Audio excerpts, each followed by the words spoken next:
Assalamualaikum warahmatullahi wabarakatuh. Hi guys, welcome to my channel. Oke, pada kali ini aku akan membuat video materi tentang transformasi pertanian dan pembangunan daerah pedesaan pada mata kuliah Ekonomi Pembangunan 2 dengan dosen pembimbing Bapak Dr. Alphonse Satrianto, SEME. Nah, sebelum itu aku akan memperkenalkan diriku terlebih dahulu. Perkenalkan, namaku Ilmi Marina. Saat ini aku menempuh pendidikan di Universitas Negeri Padang pada Prodi Ekonomi Pembangunan, jurusan Ilmu Ekonomi, NIM 18060105. Sebelum kita masuk kepada materi pembahasannya, alangkah baiknya kalian klik tombol subscribe dan aktifkan lonceng notifikasinya.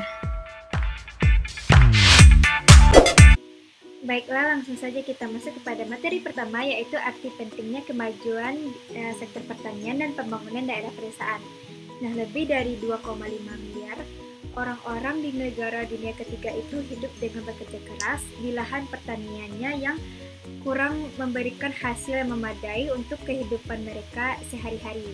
Nah, lebih dari 3,1 miliar orang bertempat tinggal di wilayah pedesaan di negara berkembang. Seperempat dari jumlah ini berada dalam kemiskinan yang cukup ekstrim. Fakta yang lebih penting dari angka-angka tersebut adalah bahwa lebih dari 2/3 penduduk termiskin di dunia itu menetap di wilayah pedesaan, yang sebagian besar hidup dari pertanian yang tidak maju atau sering disebut dengan subsisten, yang berpikir bahwa yang terpenting itu adalah bisa bertahan hidup. Bahkan lebih dari 1 miliar orang tidak mampu untuk mendapatkan makanan yang cukup untuk memenuhi kebutuhan nutrisi atau gizi pokok mereka. Dalam pembangunan ekonomi secara tradisional, peranan pertanian hanya dianggap pasif dan sebagai unsur penunjang.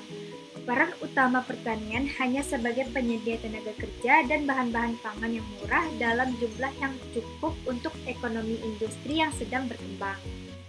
Simon Kuznets memperkenalkan suatu skema yang menegaskan bahwa pertanian memberikan 4 kontribusi pembangunan ekonomi, yaitu yang pertama, kontribusi produk input bagi industri seperti tekstil dan pengolahan makanan. Yang kedua yaitu kontribusi pendapatan valuta asing dari penggunaan penerima ekspor pertanian untuk mengimpor peralatan modal.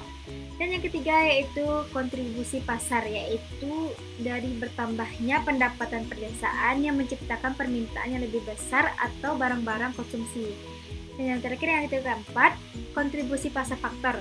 Nah, kontribusi pasar faktor ini terbagi dua lagi, yaitu yang pertama kontribusi tenaga kerja, yaitu para pekerja yang tidak lagi membutuhkan atau dibutuhkan di sektor pertanian setelah produktivitas pertanian meningkat, kemudian dapat bekerja di sektor industri.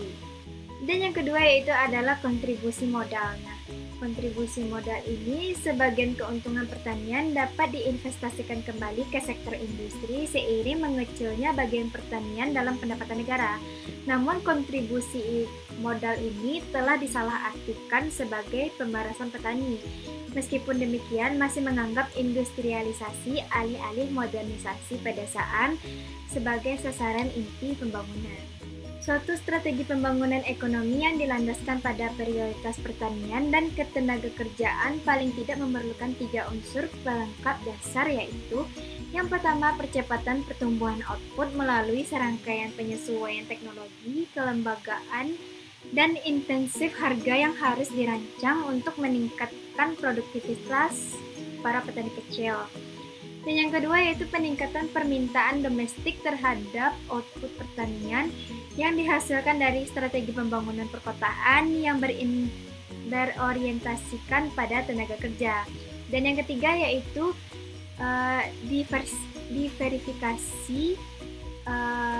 diverifikasi kegiatan pembangunan daerah pedesaan yang bersifat padat karya non pertanian yang secara langsung dan tidak langsung akan menunjang dan ditunjang oleh masyarakat pertanian. Nah, harus diingat bahwa tanpa pembangunan pedesaan terintegrasi, pertumbuhan industri tidak akan berjalan lancar, dan kalaupun memang bisa berjalan lancar, pertumbuhan industri tersebut akan menciptakan berbagai ketimpangan internal yang sangat parah dalam perekonomian tersebut. Nah, selanjutnya kita akan masuk kepada materi kedua, yaitu pertumbuhan pertanian, kemajuan di masa lalu, dan perubahan yang terjadi pada saat sekarang ini. Nah, permasalahan dalam sektor pertanian dapat menekan pendapatan, mendorong lebih banyak perpindahan penduduk ke sektor informal perkotaan. Kenyataannya bahwa lapangan kerja pertanian saat ini di negara-negara berkembang jauh lebih tinggi ketimbang output pertanian, mencerminkan rendahnya tingkat produktivitas tenaga kerja dibandingkan dengan bidang manufaktur dan perdagangan. Kegagalan pasar dan kebutuhan akan kebijakan pemerintah. Nah, penyebab utama dari semakin memburuknya kinerja pertanian di negara-negara yang berpendapatan rendah adalah terbengkalainya sektor-sektor yang sangat penting di dalam perumusan prioritas pembangunan oleh pemerintah negara-negara berkembang itu sendiri. Faktanya, salah satu tantangan yang paling penting bagi pertanian dalam pembangunan adalah menetapkan peran pemerintah dengan baik. Meski secara umum pertanian dipandang sebagai aktivitas perekonomian yang memiliki persaingan sempurna, tidak berarti bahwa tidak akan terjadi kegagalan pasar dan tidak diperlukannya peran pemerintah di dalamnya. Namun, pemerintah juga memiliki peran dalam sektor pertanian karena peran pentingnya dalam pemberantasan kemiskinan berasal dari kelompok petani. Tetapi peran pemerintah dibutuhkan setidaknya untuk memainkan peran sebagai fasilitator. Materi selanjutnya yaitu struktur sistem agraria di negara-negara berkembang. Nah, dalam World Development Report 2008 dari Bank Dunia, terdapat 3 situasi berbeda yang terjadi di negara-negara berkembang, yaitu yang pertama, pertanian masih menjadi sumber utama pertumbuhan ekonomi, meskipun pertanian ini mencakup 32% dari pertumbuhan GDP. Yang kedua yaitu sekitar 2,2 miliar jiwa penduduk desa dikategorikan sebagai negara yang sedang bertransformasi, di mana kalangan miskin yang tinggal di pedesaan sangat tinggi. Dan yang ketiga yaitu di negara-negara tersebut kalangan miskin ditemukan di wilayah-wilayah perkotaan dan sektor pertanian bahkan kontribusi lebih sedikit terhadap pertumbuhan output. Nah, dalam banyak hal, posisi di negara-negara tersebut dalam kelompok ini tidaklah stagnan. Banyak negara yang dahulunya berada di kategori negara berbasis pertanian telah beralih kategori pada beberapa dekade belakangan ini, terutama yaitu India dan Cina. Produktivitas pertanian sangat bervariasi dari jumlah negara. Penting juga untuk diketahui bahwa kesenjangan regional ini bisa sangat berbeda di suatu negara. Selanjutnya yaitu petani kecil di Amerika Latin, Asia, dan Afrika. Nah, di banyak negara berkembang, situasi sejarah yang beragam telah menyebabkan terpusatnya kepemilikan lahan yang luas di tangan kelompok tuan tanah yang kaya dan berkuasa. Pola kepemilikan lahan ini sangat timpang mudah ditemui di negara-negara Amerika Latin dan sebagian negara-negara di anak benua Asia. Nah, walaupun di hari ke hari perjuangan untuk bertahan hidup tetap mewarnai kehidupan dan sikap para petani miskin di negara-negara Amerika Latin ataupun Asia. Nah, namun karakteristik sistem agraria ini ternyata sangat berbeda-beda di negara Amerika Latin. Derita para petani itu berurut akar pada sistem latifundio minifundio. Sedangkan di Asia permasalahan utamanya adalah garapan yang terpecah-pecah menjadi bagian kecil yang sempit dan sangat padat. Selanjutnya kita akan masuk kepada pola agraria di Amerika Latin.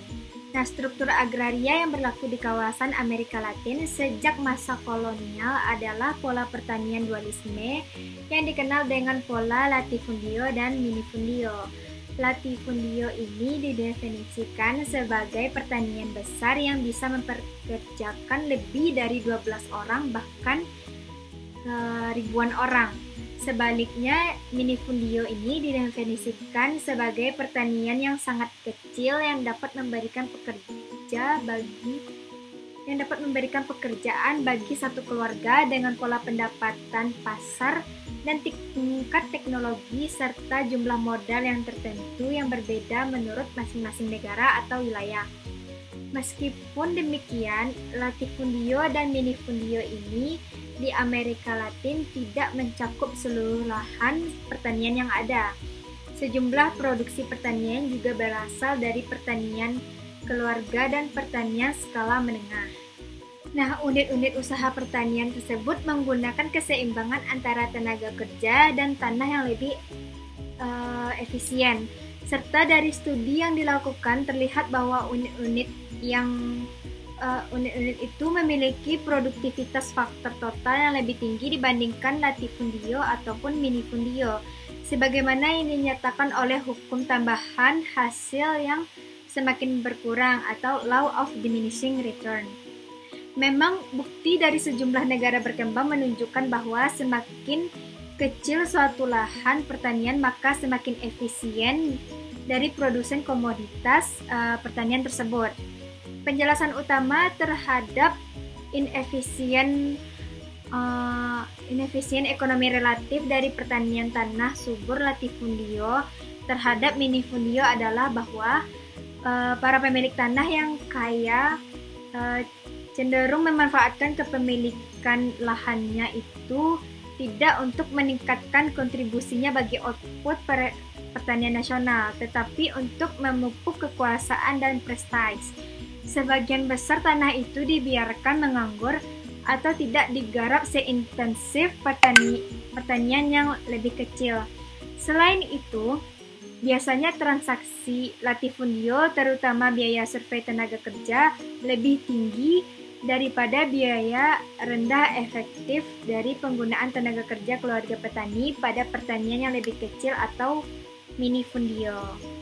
Nah, sehingga peningkatan produksi pertanian dan efisiensi sistem agraria di negara-negara Amerika Latin menuntut lebih banyak pemberlakuan kebijakan ekonomi yang bersifat langsung yang dapat mengarah pada pengadaan bibit yang lebih banyak, pupuk yang lebih banyak, harga-harga, faktor yang lebih stabil, harga output yang lebih tinggi, dan fasilitas pemasaran yang lebih baik. Selain itu, diperlukan juga suatu reorganisasi struktur sosial dan kelembagaan pedesaan yang untuk memberikan kesempatan nyata bagi para petani Amerika Latin, terutama para penduduk asli yang kurang mampu melakukan migrasi, untuk mengangkat mereka keluar dari pola perekonomian subsisten dan penindasan sosial yang selama ini mereka alami. Nah, meskipun banyak pemilik minifundio tetap terpuruk dalam kemiskinan dan banyak latifundio yang terus beroperasi dengan baik meski di bawah tingkatan produktivitas potensialnya, suatu sektor yang lebih dinamis termasuk beberapa pertanian yang lebih besar telah muncul. Pertanian keluarga dan skala menengah yang efisien telah bermunculan di kawasan tersebut. Pada tingkat agregat, sektor pertanian di Amerika Latin tampaknya berlangsung baik.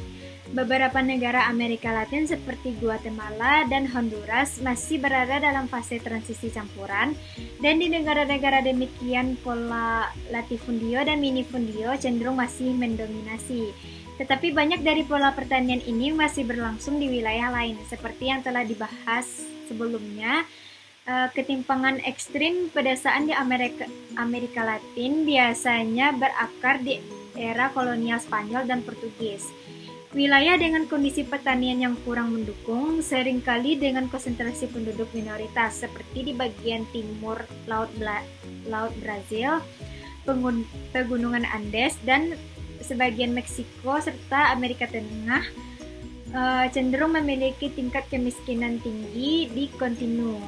Ketimpangan ekstrim di pedesaan menghambat kemajuan daerah-daerah ini, baik karena kurangnya akses bagi kalangan miskin untuk mendapat kredit dan input lain, maupun karena kelompok lain. Elit senantiasa menghalangi partisipasi kelompok miskin yang sering hanya menerima layanan pemerintah dan taraf yang sedikit. Baiklah, selanjutnya kita akan masuk kepada permasalahan fragmentasi dan pembagian lahan pertanian di Asia. Nah, Jika masalah pokok bidang pertanian di Amerika Latin adalah terlalu banyak lahan yang dikuasai oleh sekelompok kecil pemilik, maka masalah pokok di Asia adalah banyaknya orang yang bekerja di lahan yang sangat sempit. Nah, hampir selama abad ke-20 ini, kondisi pedesaan di kawasan Asia semakin buruk. Gunnar Myrdal mengidentifikasikan 3 elemen atau kekuatan utama yang saling berkaitan yang membentuk pola kepemilikan lahan tradisional yang telah mengakibatkan kondisi lahan yang terfragmentasi, yaitu yang pertama, intervensi oleh peraturan dari bangsa Eropa. Yang kedua yaitu pengenalan transaksi yang serba menggunakan uang. Dan yang ketiga yaitu laju pertumbuhan penduduk Asia yang sangat cepat. Struktur pertanian tradisional di Asia sebelum masa penjajahan bangsa Eropa sebenarnya sudah tertata dengan baik sesuai dengan karakter masyarakat pedesaan tradisional itu sendiri. Nah, karena kedatangan bangsa Eropa, terutama Inggris, Prancis, dan Belanda, membawa perubahan besar pada struktur agraria tradisional. Seperti dinyatakan oleh Myrdal, pengaturan pemerintah kolonial menjadi katalisator utama dalam perubahan, baik secara langsung melalui pengaruhnya dalam hak-hak kepemilikan, maupun secara tidak langsung melalui pengaruhnya yang ditimbulkan oleh proses monetisasi pada transaksi ekonomi penduduk pribumi dan pengaruh yang bersumber pada pertumbuhan penduduk. Nah, timbulnya hak kepemilikan individu atas lahan memungkinkan semakin merajalelanya kekuatan agen perubahan yang patut dipertanyakan dalam struktur sosioekonomi di daerah pedesaan seperti para rentenir. Setelah hak-hak kepemilikan ditetapkan, lahan menjadi aset yang dapat dijadikan sebagai jaminan oleh para petani untuk meminjam uang, dan apabila mereka tidak dapat membayarnya kembali, maka lahan itu akan langsung disita dan hak kepemilikannya beralih ke tangan para rentenir tersebut. Dalam waktu yang sama, orientasi pertanian di Asia sedang diubah dari subsisten menjadi komersial. Dalam transisi ini, produksi pertanian subsisten menjadi komersial menjadi peranan rentenir semakin berubah menjadi drastis. Nah, dalam perekonomian subsisten, peranan mereka terbatas sebagai pemberi pinjaman kepada para petani untuk menutupi kegagalan panen atau kebutuhan biaya upacara seperti pernikahan keluarga ataupun kematian. Biasanya pinjaman tersebut dibayar kembali dengan barang, contohnya seperti pangan dan lain-lain, pada tingkat bunga yang sangat tinggi. Dan semakin berkembangnya pertanian komersial, kebutuhan petani akan uang sangat meningkat. Uang diperlukan untuk membeli bibit, pupuk, serta input-input lainnya. Uang juga diperlukan petani untuk memenuhi kebutuhan pangan jika petani tersebut beralih menanam tanaman komersial seperti teh dan lain-lain. Nah, peranan negatif yang dijalankan rentenir itu sangat besar sehingga status ekonomi para petani dari waktu ke waktu terus memburuk, dan pertumbuhan penduduk yang sangat cepat juga seringkali mengarah pada fragmentasi lahan dan kemiskinan. Oleh karena itu, para petani pedesaan terperangkap pada lingkaran setan kemiskinan kronis yang sulit diperbaiki tanpa adanya perombakan dan penataan ulang atas kondisi struktural di pedesaan. Nah, selanjutnya itu pertanian subsisten dan perluasan perladangan di Afrika. Karena input variabel dasar dalam pertanian Afrika adalah keluarga dan tenaga kerja, pedesaan, maka sistem pertanian di Afrika didominasikan oleh 3 karakteristik utama, yaitu yang pertama, pertanian tradisional di Afrika harus bergantung pada penerapan tenaga kerja manusia pada petak lahan yang sempit. Yang kedua yaitu masih terbatasnya jumlah lahan yang dapat ditanami oleh para petani. Akibatnya pertanian mengalami penurunan hasil yang cepat dengan bertambahnya input tenaga kerja. Dan yang ketiga yaitu karena masa tanam sangat ditentukan oleh curah hujan dan karena sebagian besar wilayah Afrika hanya mengalami satu musim saja, yaitu satu musim hujan yang cukup panjang. Maka dalam minggu-minggu pertama tuh minggu-minggu pertama musim hujan, permintaan tenaga kerja itu melonjak jauh lebih tinggi dibandingkan jumlah tenaga kerja yang tersedia. Hasil neto dari tiga kekuatan ini adalah lambannya pertumbuhan produktivitas tenaga kerja pertanian di sebagian besar wilayah Afrika. Nah, dari semua kawasan di wilayah Afrika, maksudnya di benua Afrika, wilayah sub-Sahara merupakan kawasan yang paling menderita akibat ketidakmampuannya dalam mengembangkan produksi pangan pada tingkat yang memadai, sesuai dengan laju pertumbuhan penduduk di sana. Nah, sebagai akibat dari merosotnya produksi bahan pangan, konsumsi pangan per kapita penduduk Afrika mengalami penurunan drastis selama dekade 1980-an. Sementara itu, ketergantungan mereka terhadap bahan pangan impor, terutama gandum dan beras, semakin melonjak. Materi selanjutnya yaitu arti penting perempuan. Nah, aspek penting yang sering terlewatkan dalam sistem agraria negara-negara berkembang, terutama Afrika dan Asia, adalah peran penting perempuan dalam produksi pertanian. Nah, dalam karya-karya pionirnya mengenai perempuan dan pembangunan, Esther Boserup melakukan serangkaian penelitian mengenai partisipasi perempuan dalam pertanian dan menyimpulkan bahwa hampir dari semua kasus yang tercatat, pekerjaan di bidang pertanian sebagian besar dilakukan oleh perempuan dan bahkan hampir mencapai 80% dari seluruh pekerjaan di pertanian tersebut. Dari hal tersebut, keragaman tugas perempuan seperti mengurusi tanaman pangan, mengurusi konsumsi keluarga, memelihara ternak, menekuni industri rumah tangga, dan yang lain-lainnya untuk mencari sedikit tambahan penghasilan keluarga, menyulitkan upaya untuk menentukan porsi sumbangan mereka dalam produksi pertanian, apalagi untuk menaksir nilai ekonomisnya.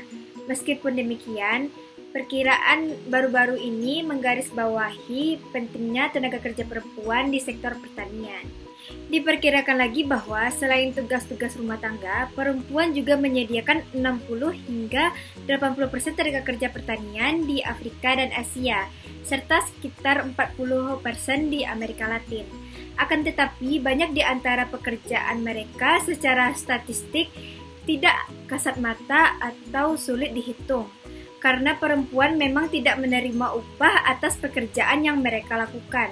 Selama ini, kaum perempuan telah memberikan kontribusi yang besar dan penting dalam ekonomi pertanian, khususnya dalam sektor tanaman komersial. Meskipun produksi dan laba hasil penjualan tanaman komersial pada umumnya berada dalam kendali laki-laki, perempuanlah yang melakukan fungsi-fungsi penyiangan dan pemeliharaan pada pertanian tersebut.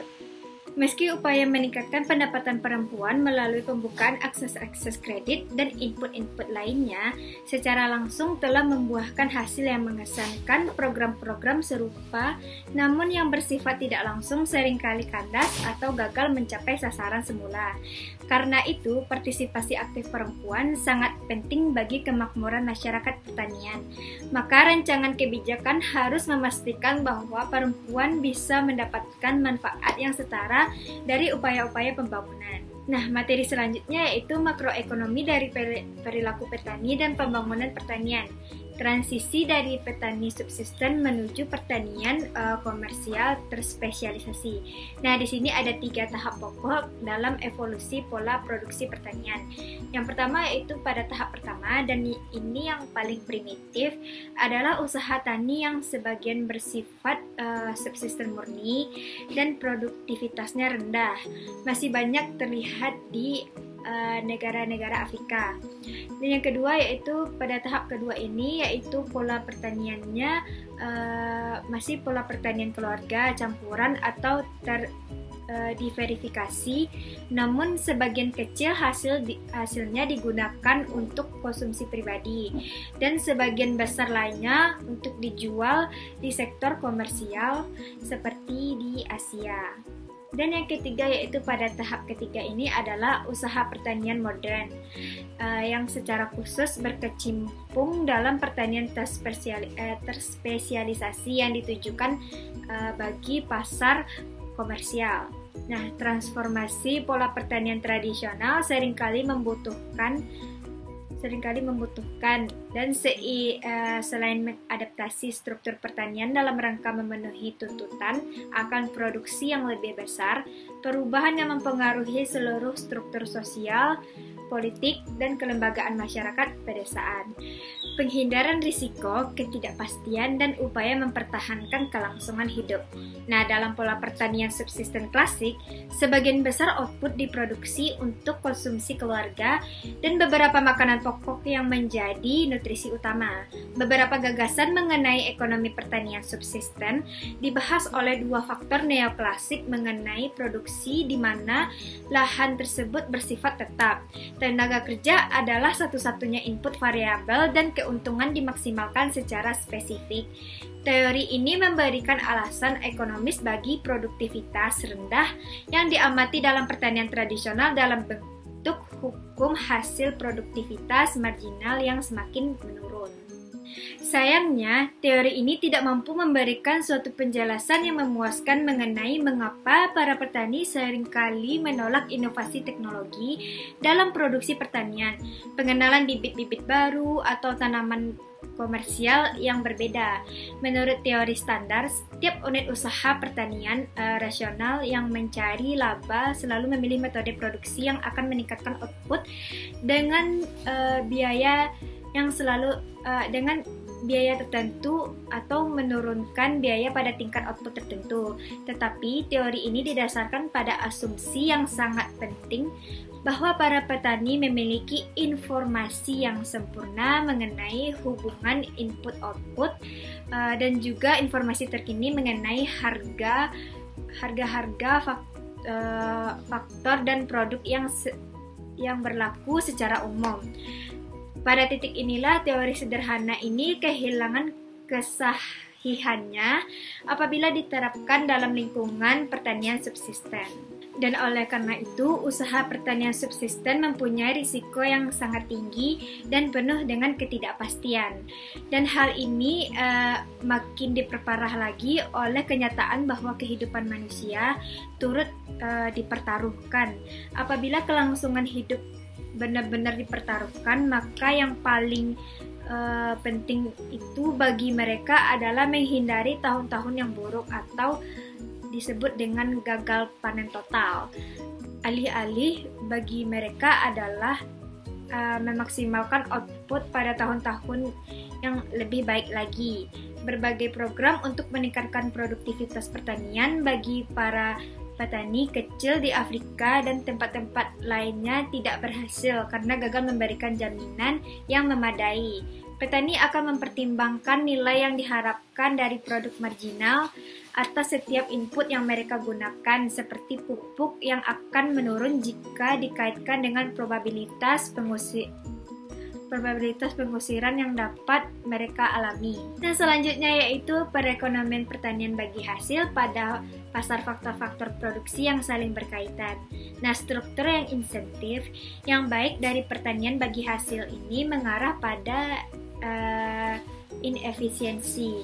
Alfred Marshall mengamati bahwa pada kenyataannya, para petani hanya menerima separuh produk marginalnya yang secara rasional akan mengurangi upaya kerja mereka sesuai dengan hasil yang didapatkannya.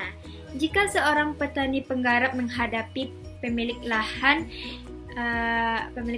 ia bukan hanya menghadapi orang yang harus ia bujuk agar bersedia mempercayakan lahannya tersebut, tetapi juga orang tersebut menjadi calon majikannya. Kondisi inilah yang lazim disebut dengan pasar-pasar faktor produksi yang saling berkaitan, yaitu pasar-pasar faktor produksi yang fungsi penawarannya saling bergantung dan seringkali karena input-input yang berbeda diberikan dilakukan oleh pemasok yang sama yang menerapkan praktik monopolistik atau oligopolistik atas sumber daya. Transisi menuju pertanian campuran dan terverifikasi. Nah, pola pertanian terdiverifikasi atau pertanian campuran ini merupakan tahap perantara yang harus dilalui dalam proses transisi dari pola produksi subsisten menjadi produksi yang terspesialisasi. Pada tahap ini, tanaman pangan pokok tidak mendominasi output pertanian, dan jenis-jenis tanaman komersial baru seperti buah-buahan, sayur-sayuran, kopi, teh, dan lain-lain. Sebagai contoh, jika tanaman pangan pokok mendominasi lahan selama musim tertentu dalam setahun, maka tanaman baru dapat diperkenalkan selama musim lain untuk memaksimalkan lahan tersebut dan tenaga kerja keluarga. Keberhasilan atau kegagalan dari usaha transformasi pertanian tradisional ini tidak hanya ditentukan oleh kemampuan atau keterampilan para petani dalam meningkatkan produktivitasnya saja, tetapi yang lebih penting lagi adalah semua itu bergantung pada kondisi-kondisi sosial, komersial, dan kelembagaan tempat petani itu berada. Divergensi ke spesialisasi pertanian komersial modern. Nah, pertanian terspesialisasi ini merupakan tahap final dan yang paling maju dalam perkembangan produksi pertanian, di mana output pertanian ini diproduksi untuk kebutuhan pasar semata. Dalam pola pertanian terspesialisasi ini, pengadaan bahan pangan untuk keperluan keluarga dan sejumlah surplus yang dapat dijual tidak lagi menjadi kebutuhan pokok. Kriteria keberhasilannya adalah keuntungan komersial dan hasil maksimum per hektar lahan yang didapatkan dari sumber daya alamiah dan sintesis menjadi objek dari kegiatan pertanian.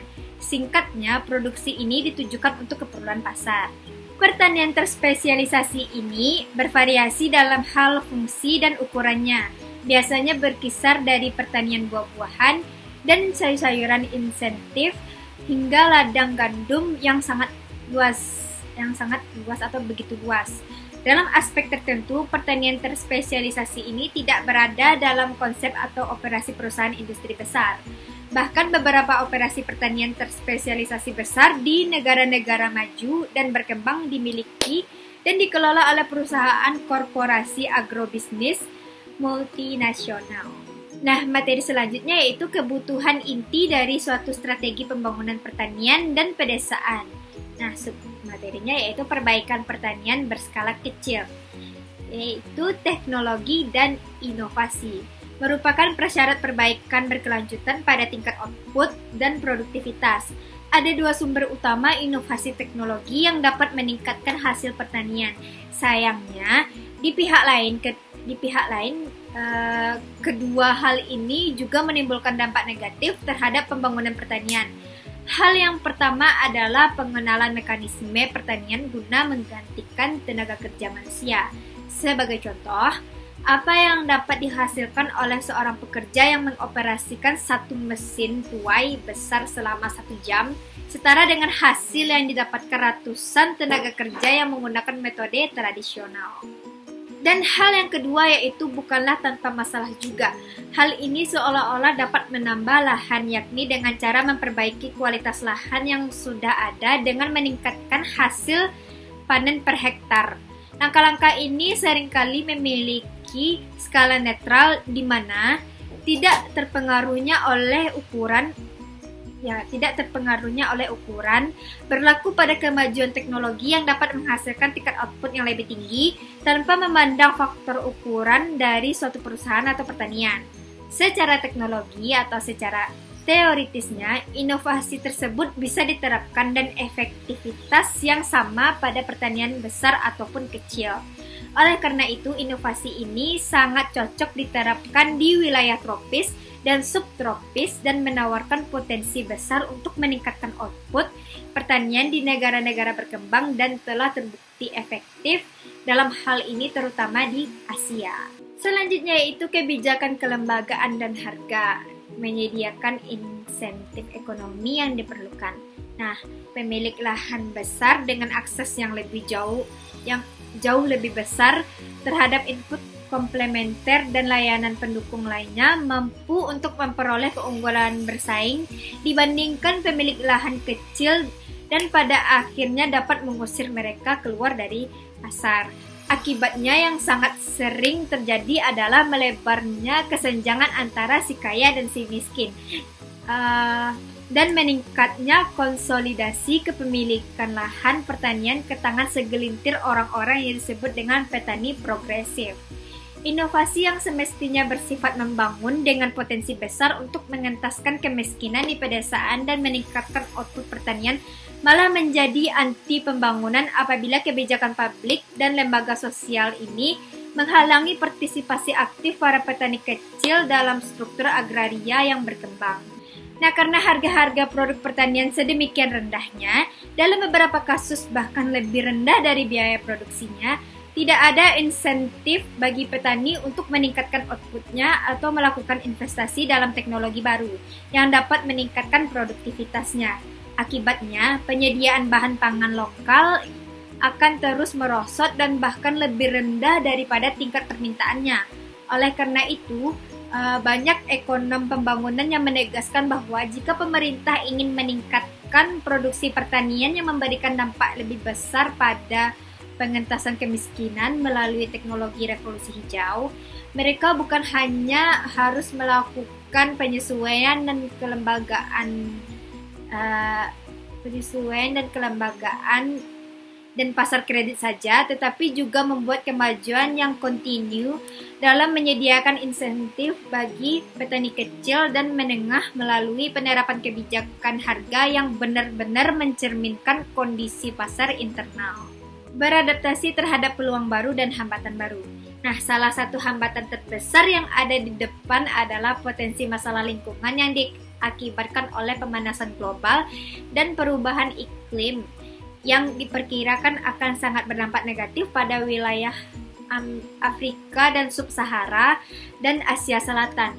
Petani yang lebih kecil dan miskin cenderung mengalami dampak paling parah karena minimnya akses mereka untuk mendapatkan irigasi dan input lainnya serta kurang memiliki kapasitas untuk beradaptasi. Selanjutnya yaitu syarat-syarat pembangunan pedesaan. Nah, kita dapat menarik 3 kesimpulan terkait dengan syarat-syarat yang diperlukan dalam merealisasikan strategi pembangunan pertanian dan pedesaan yang berorientasi manusia. Pertama yaitu reformasi pertahanan. Merupakan upaya cermat untuk menata ulang dan mengubah sistem agraria dengan tujuan mendorong distribusi pendapatan pertanian yang lebih merata dan memfasilitasi pembangunan pedesaan. Nah, kesimpulan yang pertama yaitu struktur usaha tani dan pola penggarapan lahan harus disesuaikan dengan sasaran ganda yaitu peningkatan produksi pangan dan mendorong distribusi manfaat kemajuan pertanian yang lebih luas sehingga mempercepat proses pengentasan kemiskinan. Reformasi pertahanan ini biasanya meliputi redistribusi hak-hak kepemilikan atau penggunaan lahan dari pemilik lahan besar kepada petani pembudidaya yang memiliki kepemilikan terbatas atau tidak memiliki lahan. Pelaksanaannya dapat dilakukan dengan beberapa cara, yaitu yang pertama, transfer kepemilikan lahan kepada para penggarap yang sudah bekerja di lahan tersebut untuk menciptakan pertanian keluarga. Yang kedua yaitu transfer lahan dari pemilik besar ke petani kecil atau koperasi desa, atau memberikan lahan dari pemilik besar untuk pemukiman baru. Semua ini berada dalam payung reformasi pertahanan yang dirancang untuk memenuhi fungsi utama yaitu transfer kepemilikan atau pengendalian lahan secara langsung maupun tidak langsung kepada mereka yang benar-benar menggarap lahan tersebut. Laporan FAO menyimpulkan bahwa di banyak wilayah negara-negara berkembang, reformasi pertahanan tetap menjadi prasyarat bagi pembangunan. Laporan tersebut juga menyatakan bahwa reformasi itu akan lebih menjadi mendesak saat ini ketimbang sebelumnya. terutama dikarenakan yang pertama memburuknya ketimpangan pendapatan dan pengangguran di pedesaan. Yang kedua yaitu pertumbuhan penduduk yang cepat memperparah ketimpangan yang sudah ada. Dan yang ketiga yaitu kemajuan inovasi teknologi mutakhir dan potensial dalam pertanian dapat dieksploitasi dengan mudah oleh pemilik lahan yang besar dan berkuasa, dan bisa menyebabkan makin bertambahnya kekuasaan, kekayaan, dan kapasitas mereka untuk menolak reformasi di masa mendatang. Sayangnya, banyak upaya reformasi pertahanan yang kandas karena pihak pemerintah di Amerika Latin masih tunduk pada tekanan politik dari kalangan pemilik lahan yang berkuasa dan gagal untuk menerapkan reformasi yang dimaksud tadi. Selanjutnya itu kebijakan pendukung. Nah, di kesimpulan kedua ini yaitu manfaat penuh dari pembangunan pertanian berskala kecil tidak bisa diwujudkan tanpa adanya sistem pendukung dari pemerintah yang memberikan insentif, peluang ekonomi dan akses kredit serta input yang diperlukan untuk memungkinkan petani pembudidaya kecil memperluas output dan produktivitas mereka. Nah, kebijakan ini akan menjadi tidak efektif dan bahkan kontraproduktif kecuali jika terdapat perubahan terkait dalam lembaga desa yang mengendalikan produksi dalam mendukung layanan bantuan pemerintah, bantuan teknis dan pendidikan, fasilitas penyimpanan dan pemasaran, dan lain-lain. Nah, selanjutnya yaitu tujuan-tujuan pembangunan yang terintegrasi. Nah, kesimpulan yang ketiga ini yaitu pembangunan desa, meskipun sangat bergantung pada kemajuan pertanian petani kecil, menyeratkan hal lain yang meliputi yang pertama yaitu upaya-upaya untuk meningkatkan pendapatan real pedesaan baik di sektor pertanian maupun non-pertanian, melalui penciptaan lapangan kerja, industrialisasi di pedesaan, dan peluang non-pertanian lainnya, serta menyediakan sarana pendidikan, kesehatan, dan gizi penduduk, dan layanan sosial lainnya. Yang kedua yaitu berkurangnya ketimpangan distribusi pendapatan di pedesaan, serta berkurangnya ketimpangan pendapatan dan kesempatan ekonomi di antara pedesaan dan perkotaan. Dan yang ketiga yaitu perhatian khusus pada kebutuhan pelestarian lingkungan, membatasi perluasan lahan pertanian ke area hutan yang daerahnya rentan, dan mendorong konservasi yang mencegah penyalahgunaan bahan kimia dan input-input lainnya. Dan yang keempat yaitu pembangunan kapasitas sektor pertanian, kapasitas sektor pedesaan guna menopang dan memperlancar langkah-langkah perbaikan tersebut dari waktu ke waktu. Pencapaian dari keempat tujuan tersebut sangat penting bagi keberhasilan pembangunan nasional. Oke, nah sekian dulu materi yang dapat saya sampaikan. Apabila ada kesalahan atau kekurangan kata lainnya, mohon dimaafkan. Wabillahi taufik wal hidayah. Assalamualaikum warahmatullahi wabarakatuh.